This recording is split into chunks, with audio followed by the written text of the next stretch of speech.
আসসালামু আলাইকুম ওয়া রাহমাতুল্লাহি ওয়া বারাকাতুহু। প্রিয় মা ও বোনেরা, স্বামীকে নিজের আয়ত্তে আনার জন্য, স্বামীকে ভালোবাসায় বশ করার জন্য, স্বামীকে নিজের প্রেমে পাগল করার জন্য একটি টাটকা আমল আপনাদের সামনে নিয়ে এসেছি। এই আমলটি যদি আপনারা সুন্দরভাবে করতে পারেন, ইনশাআল্লাহ স্বামী আপনার আয়ত্তে চলে আসবে, স্বামী আপনাকে ভালোবাসতে বাধ্য হবে, স্বামী আপনার প্রেমে পাগল হয়ে যাবে।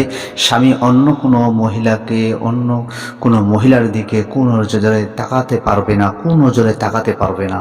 এই আমলটি একবার করে দেখুন। এই দোয়াটি, কোরআনুল কারীমের এই দোয়াটি যদি আপনি সুন্দরভাবে আপনি মনের মধ্যে একীন বিশ্বাস এনে উজু অবস্থাতে স্বামীর মাথায় হাত এমনিভাবে হাত দিয়ে এমনিভাবে যদি আপনি 7 বার এই দোয়াটি পড়ে ফু দিতে পারেন, তাহলে আপনার স্বামী আপনার আয়ত্তে চলে আসবে, আপনার কথায় উঠা বসা করবে, আপনার বাধ্যগত হয়ে যাবে। স্বামীকে বাধ্য করার জন্য এটি একটি টাটকা আমল। এই দোয়াটি স্বামীকে পরপর 7 বার করে 3 বারে 21 বার করে আপনাকে 3টা ফু দিতে হবে। এই 3টা ফুতে আপনার স্বামী আপনার আয়ত্তে চলে আসবে।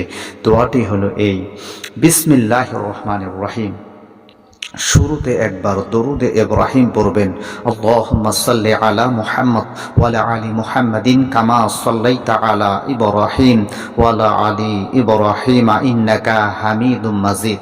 আল্লাহুম্মা বারিক আলা মুহাম্মদ ওয়া আলা আলি মুহাম্মাদিন কামা বারাকতা আলা ইব্রাহিম ওয়া আলা আলি ইব্রাহিম ইন্নাকা হামিদুম মাজিদ।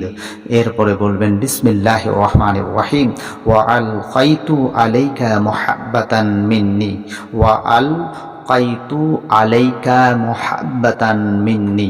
এই দোয়াটি 7 বার পরে একটা ফু দিবেন, আরো 7 বার পরে আরেকটা ফু দিবেন, আরেকবার 7 বার পরে আরেকটি ফু দিবেন। এভাবে 3 বার ফু দিয়ে দেখেন আর কি সুন্দর খেল হয়ে যায়, স্বামী আপনার বাধ্যগত হয়ে যাবে। একবার আমলটি করে দেখুন, আর অবশ্যই যদি আপনি ফলাফল পান, ভিডিওটাকে বেশি বেশি করে ভিডিওটাকে শেয়ার করুন। আসসালামু আলাইকুম।